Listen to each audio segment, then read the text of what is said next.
Ang kwentong ito ay hango sa totoong buhay. Karanasan ito ng nanay ni G na itago na lang natin sa pangalang Mira. Taong 1998, Masbate.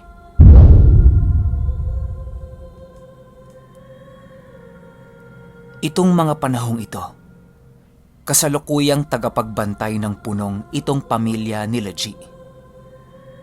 Bata pa si G noong mga panahong ito at tumutulong na siya sa kanyang kapatid upang gawin ang mga trabaho ng pamilya nila. Mas maigi na yung ganon kesa maglaro. Dahil bukod sa sumasakay sila ng bangka, nakakalaro na din siya doon. Nasa tanawan pa rin ang kanilang bahay nung mga panahong ito. Medyo nasasanay na itong pamilya ni G sa mga nilalang na nasisipat nila sa may punong. Lalong-lalo na kapag gabi. Pagsasalaysay ni G, marami na siyang nakitang mga nilalang. May mga pagkakataon din na nakakaengkwentro sila ng mga aswang. Yung tatay niya ay nadagit na ng mga ito. Mabuti na lang may dalang bolo. Dahil kung wala, tsak nadagit na ito ng tuluyan. Ang mga aswang doon ay nasa mga bakawan tuwing gabi. Mas marami ang lahi ng kikik ang nakatira. Di kalayuan sa trampahan ng punong na binabantayan nila. Ang trampahan ay isang uri ng daanan ng tubig na pangunahing gamit sa punong upang makabawas at makapagpasok ng tubig sa loob nito. Meron din itong nakabarang mga di kalakihang tipak ng katawan ng nyog. Ang gamit ng nyog na yon ay para masigurong hindi mabawasan ang mga alagang isda sa loob ng punong. Ang tipak ng kahoy na yon ay tamang-tama lang para sa tubig na dadaloy. Ang pangunahing produkto nila sa punong ay mga bangus at alimango. Mga matataba at masasarap ang mga bangus na lumaki sa punong. At ang tanging ikinasisiya nitong si G ay pag dumating ang araw ng pahubasan. Ang pahubasan ay ang pagtanggal ng buong tubig sa punong upang makuha ang lahat ng isda at alimango sa loob. Pag sinwerte pa sila, nakakakuha sila ng maraming lukon. Isa itong uri ng hipon, pero napakalalaki ng mga ito. Bukod sa mga malalaking alimango, ito din ang kanilang pangunahing hinahanap sa tuwing magpapahubas ang punong. Kung di nyo kasi na itatanong, mahal ang kilo ng lukon. Isang gabi, medyo nahuli ang uwi nitong tatay ni G. Magbabandang 8:00 na yon pero wala pa rin ang tatay niya. Nagpaalam naman ito sa kanila na makikipag-inuman doon sa bahay ng kumpare niya. Ang bahay ng kumpare niya ay nasa tawid ng punong. Di naman gaanong malayo yun, kaya hindi sila nag-aalala. Hanggang sa bigla na lang may nagkakakatok sa pintuan ng bahay nila.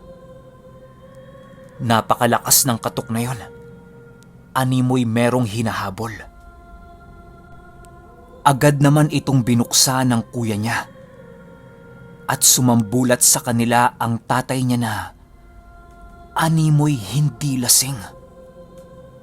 Oo, hindi yun lasing kahit mag-iilang oras din yung nag-iinom. Umupo ito at nagwika ng, "Gi, kuhanan mo nga ako ng tubig." Hinihingal na tinig nito.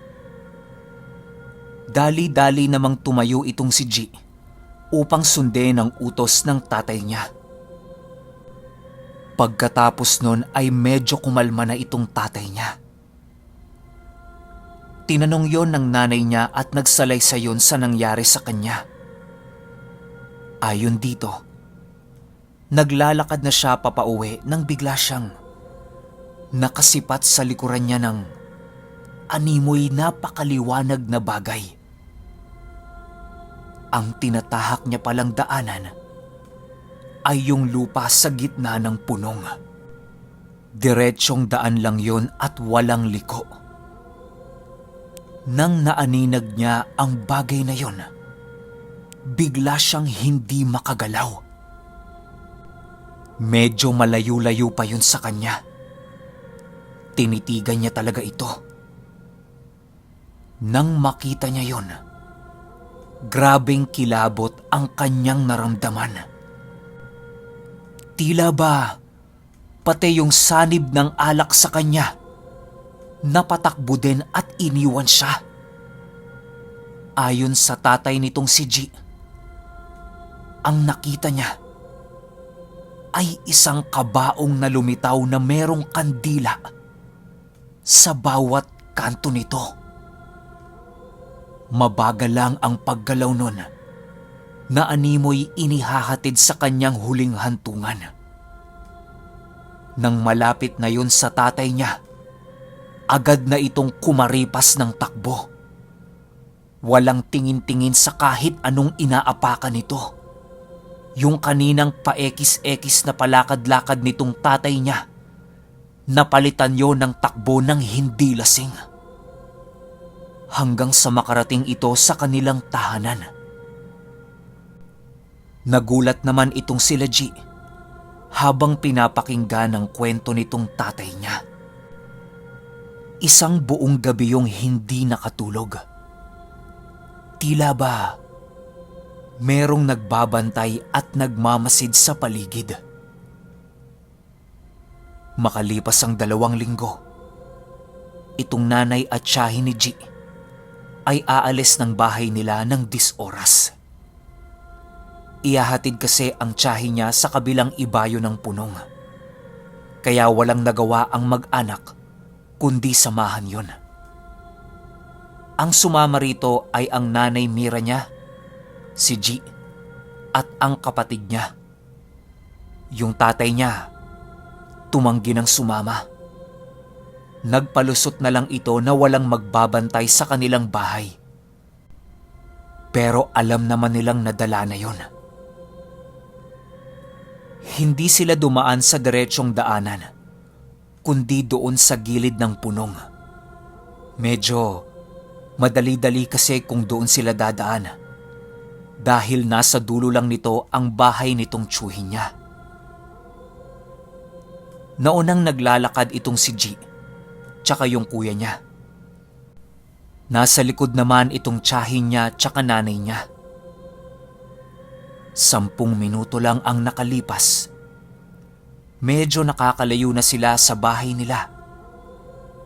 Nang sa hindi maipaliwanag na dahilan, biglang nawala ang nanay niya at tiyahin nila. Tila ba kahit bakas ng tunog at ilaw na dala ng mga ito ay hindi nila mahagilap. Itong kuya ni G at siya, tumakbo na pabalik. Sigaw ng sigaw yung dalawa. Pero hindi talaga nila matunton ang pinuntahan ng mga ito. Grabeng pagtataka ang bumalot sa kanilang isipan. Kasi isipin nyo, 1 metro lang ang pagitan nila habang naglalakad. Tapos biglang mawawala ng ganon. Makailang ulit na pabalik-balik itong magkapatid upang hanapin yung dalawa. Pero wala. Hindi nila makita. Grabeng pagsisigaw na rin ang ginagawa nilang pagtawag. Makalipas ang ilang minuto, awa naman ng Diyos, nahanap nila ang mga yon. Yung daanan na binalik-balikan nila G, napakalayo na pala. Gulat na gulat itong magkapatid dahil nandun lang pala yon sa may isang kahoy. Hinahanap din pala sila ng mga ito. Pero biglang nagulat itong si G nang mapansin niya ang nanay niya na nakatulala. Animoy nakakita ng kung ano. Kaya ang ginawa nila, dali-dali na nilang tinahak itong bahay ng tiyahin niya. Walang pag-uusap ang naganap matapos ang tagpong yon. Basta lakad lang ng mabilis. Walang lingon-lingon, diretso lang. Matapos nilang maihatid ang tiyahin nila, agad silang bumalik ng bahay. Konting paalam lang at agad tinahak ng tatlo ang daan papauwi. Mabuti na lang, walang nagparamdam sa kanila ng mga oras na pabalik na sila ng tahanan. Ang tanging nakita lang nila ay isang bayawak na kumakain sa trampahan. Di na nila pinansin yon dahil sa mga nangyari sa kanila. Tsaka gabi pa. Sa isip-isip nito ni G, huli ka sa akin bukas, bayawak.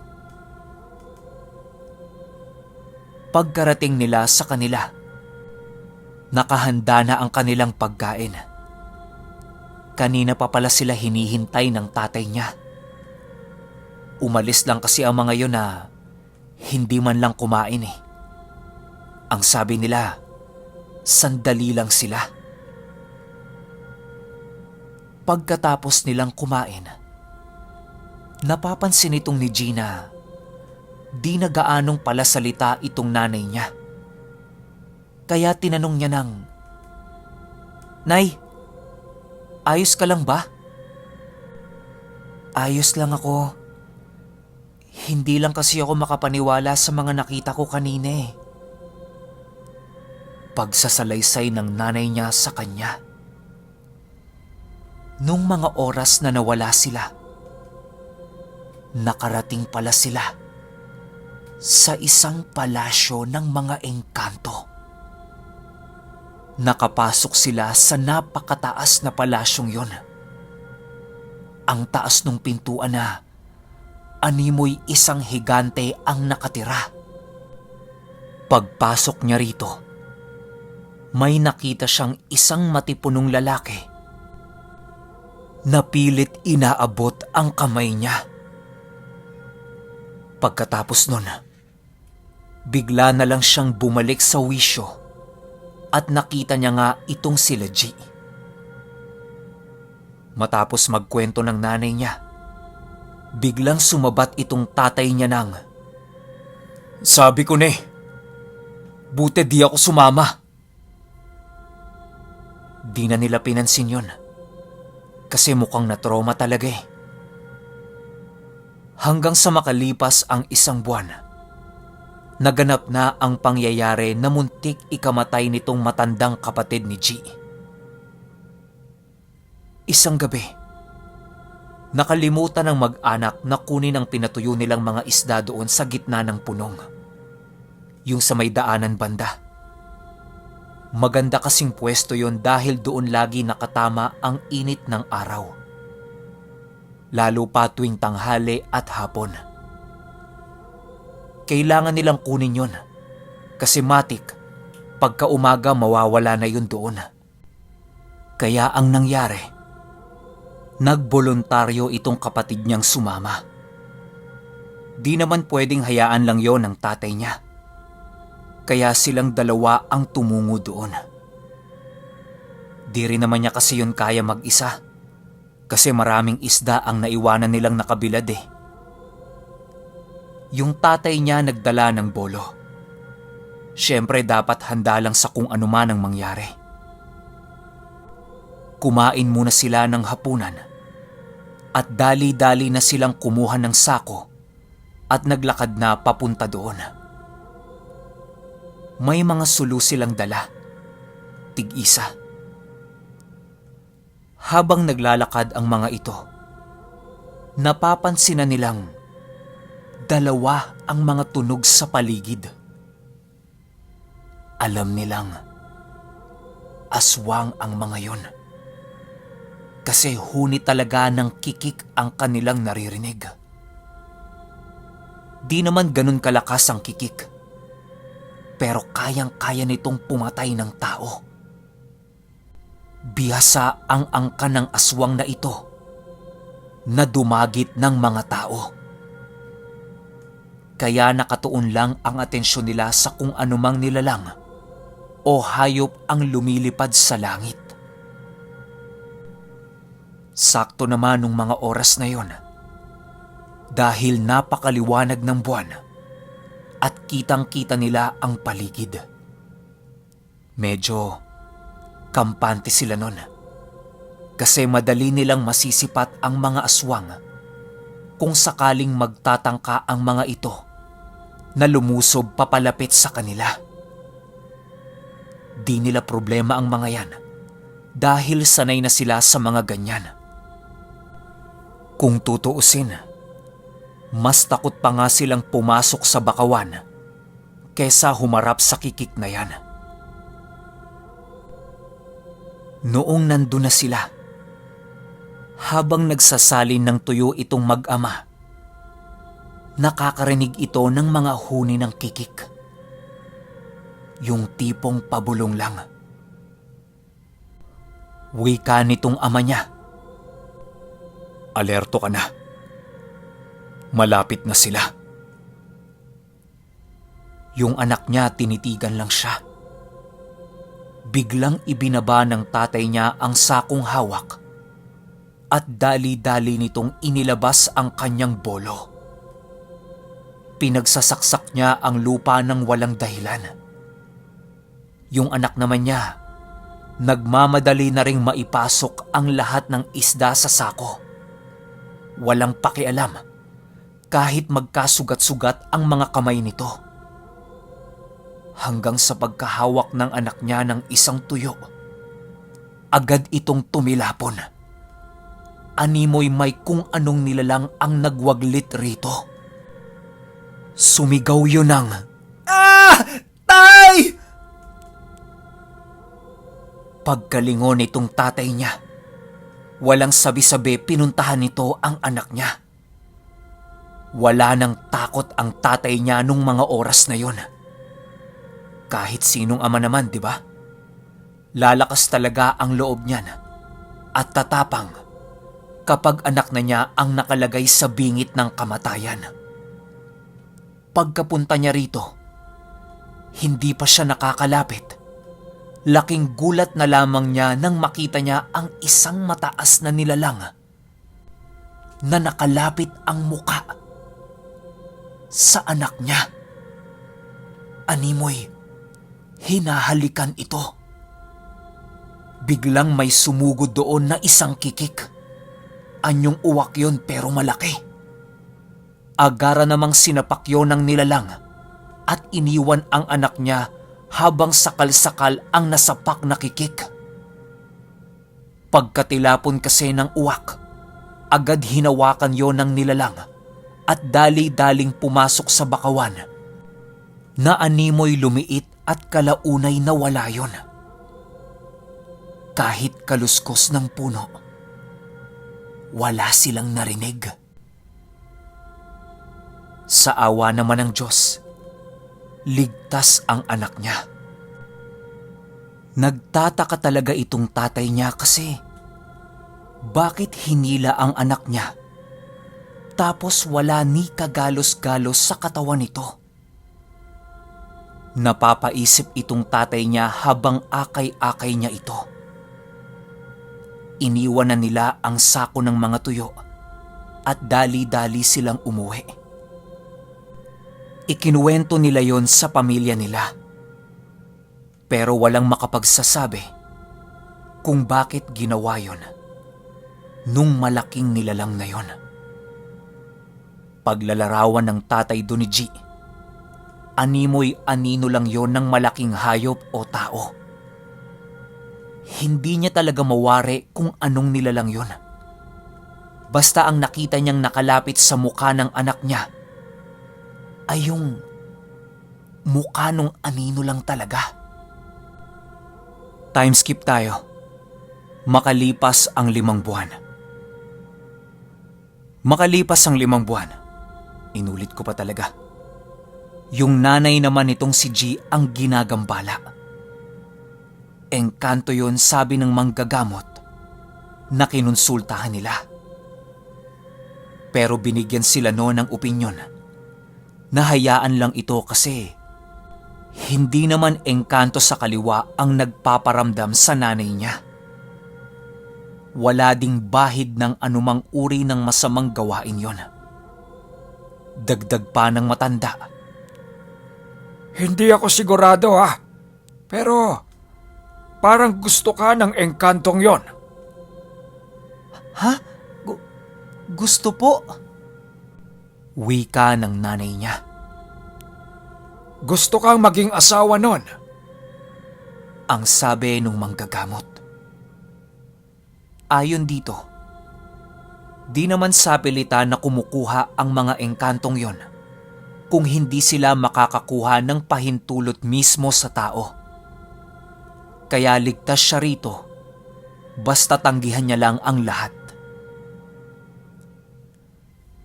Isang gabi, biglang nakaamoy itong nanay niya ng napakabangong amoy. Napamulat siya rito dahil nagustuhan niya talaga ang amoy na yon. Pagmulat na pagmulat niya, laking gulat na lamang niya nang tumambad sa kanya ang napakagandang higaan. Nakabalik siya sa palasyo na kanyang nakita ilang buwan na ang nakalipas. Gulat na gulat itong nanay niya at agad naman itong tumayo upang hanapin ang nagmamay-ari ng palasyong iyon. Paglabas niya ng pinto ng kwarto, tumambad sa kanya ang napakagandang sala ng palasyong iyon. Lahat ng gamit sa palasyong iyon ay purong ginto at mga diamante. Matapos yon ay nasipat niya naman ang matipunong lalaki na nakangiti sa kanya. Napakaamo at napakagwapo ng mukha nun. Lumapit yun sa kanya at niyaya siyang sumayaw. Binigyan din siya ng inumin ito. Kinuha niya yon pero hindi niya ininom. Wika ng magandang lalaki sa kanya. Huwag kang mag-alala. Walang pagtatraidor ang kung anumang ibibigay ko sa'yo. Ha? Bakit ako? Wika ng nanay niya. Di naman sumagot yung lalaki at naglakad na sila papuntang sayawan ng palasyo. Napakabango ng lalaking yon. Parang binabalo talaga ng mamahaling pabango ang buong katawan niya. Palagi din yun nakangiti sa kanya na parang galak na galak itong makita siya. Makalipas ang tagpong yon, nagtanong itong nilalang ng, kung yayayain kitang magpakasal, magpapakasal ka ba? Hindi. Ayoko. Pakiusap, may pamilya ako. Kailangan nila ako. Mautal-utal na sagot ng nanay niya. Kinukulit siya nito pero palaging pagtatanggi ang sagot nitong nanay niya. Hanggang sa di na inulit nitong lalaki yung mga katanungan niya. Bagkus ay naglabas yon ng supot, tapos pilit na inaabot sa kanya. Mamili ka. Kukunin mo tong supot o magpapakasal ka sa akin? Ayoko! Pakiusap! Tanggi ng nanay niya. Hanggang sa biglang nag-iba ang tanong ng matipunong lalaking yon. Dahil ayaw mo naman akong pakasalan, kunin mo na lang ang supot na ito. Makakatulong to sa inyong pamilya. Wika nung lalaki. Dahil hindi talaga kumbinsido itong nanay niya, hindi niya talagang magawang tanggapin ang supot na yon. Hanggang sa nagwika itong nanay niya ulit ng, "Pakiusap, di ko kailangan ng anumang bagay na galing sa'yo. Ang nais ko lang ay makabalik ako sa pamilya ko." Sagot naman ng engkanto, "Sige, ibabalik na kita. Pero sayang talaga to kung hindi mo tatanggapin." Hindi na nagpumilit pa ang engkanto at nakipag-usap na lang ito sa kanya bago siya ibalik nito. Ayon dito, gustong-gusto niya itong nanay ni G. Gusto niyang maging asawa at nangako yun sa nanay niya na pagbibigyan naman siyang makita ang mga anak niya 1 beses sa 1 buwan. Pero di talaga pumayag ang nanay niya. May nabanggit pa nga yun na palagi siyang nakabantay sa pamilya nito. Dahil lubos na lamang ang paghanga nito sa nanay ni G. Matapos ang ilang usapan, nagwika itong lalaki ng, "Pumikit ka na at makakauwi ka na sa inyo." Pagkapikit nitong nanay niya, laking gulat na lamang nito pagmulat niya dahil nasa kwarto na siya. Walang nakapansin sa nangyari at alam niyang hindi yun panaginip. Dahil naiwan yung amoy ng lalaki sa kanyang damit nung mga oras na yon. Yan ang mga karanasan ng tatay, kuya, at nanay nito ni G.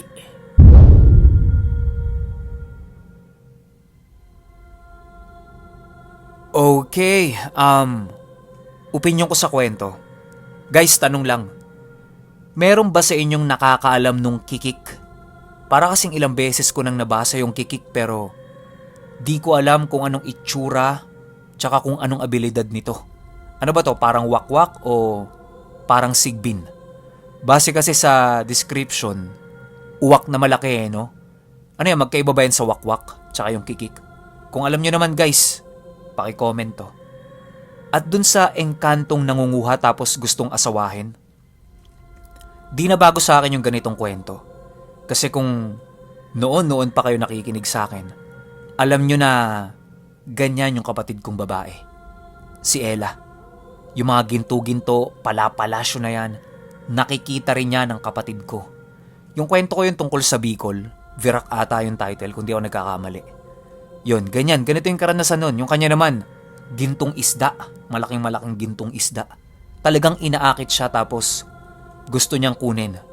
Meron pa isang beses, gusto siyang kunin.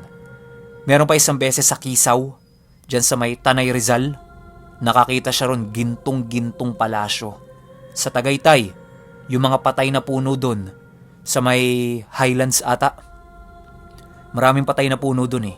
Pero kita niya sobrang gagandang mga bulaklak daw. Kaya ang tip ko lang para sa mga ganyan, tama yung sinabi ng manggagamot, kung meron din nakakaranas sa inyo, wag na wag kayong tatanggap ng kahit na anong ibibigay nila. Kasi once na tinanggap mo yon, wala na. Finish na. Pero kayo, kung may opinion kayo sa kwentong ito, i-comment nyo lang sa baba. Yun lang. Hanggang sa susunod na kwento. Salamat.